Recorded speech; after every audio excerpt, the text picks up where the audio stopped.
Karong upat ka adlaw na lang una ang Pasko, kamatikda na ang bugat nga dagan sa trapiko sa kadalanan sa downtown Davao City. Samtang mga mamalitay dagsa na sa mga nagunang tindahan sa syudad. Ano report ni Kent Abrigana? Mabati na ang grabing traffic dinhi sa Quimpo Boulevard ug MacArthur Highway sa Davao City. Karong pipila ka adlaw na lang, Pasko na. Ang pasahero nga si Gemma, nahasol na. Lisod daw makasakay og jeep. Lisod jud kaayo.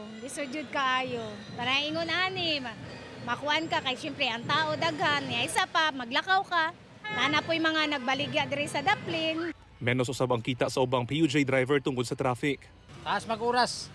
Taas oras sa muraon. Ang imbes ka muraon may og kuan ka oras duha, mahimong tulo. Ang motorista nga si Carol, na late na sa iyang trabaho tungod sa grabe nga traffic. Lisod kay agyanan yan, napagigipang siradaan din ng pitang area. Samtang sa mga tindahan sa Davao City, dagsa na sab ang mga mamalitay og regalo. Sinori na malit na karon pa lang aron dili makigdasok sa nagkadaghang mamalitay karong adlaw sa Pasko. Manggod kung ito nung nato na Christmas na jud daghan, mas daghan ang tao. Wala ko time manggod, perminti ko busy sa among balay. Karon po ko nakaigayon sa ilaha. Dunay uban nga miapas og pamalit og Christmas decorations. Mamalitain ani para malingaw ang mga bata tanaw sa balay ba nga, uy kagwapo ana. Sumala sa tagdumala sa maong miscellaneous store.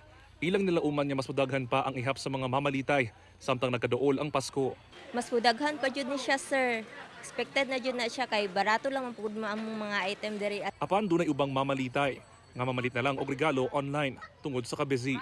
Sometimes ang opsyon na lang yun ako kay online na lang, online platforms para convenient ba, mas dali ka maka-access, dali ka makapili.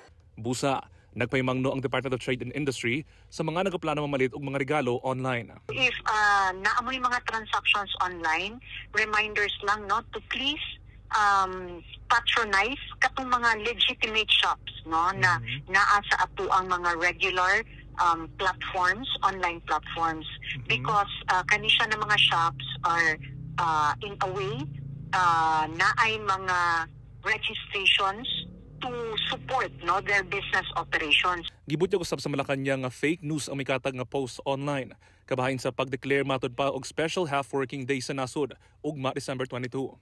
Ginaawag usab niini ang publiko nga mutan-aw sa lehitimo nga sources ug likayan ang pagpakatag og fake news. Kauban si Melchor Awing sa kamera. Ako si Kent Abrigana para sa One Mindanao.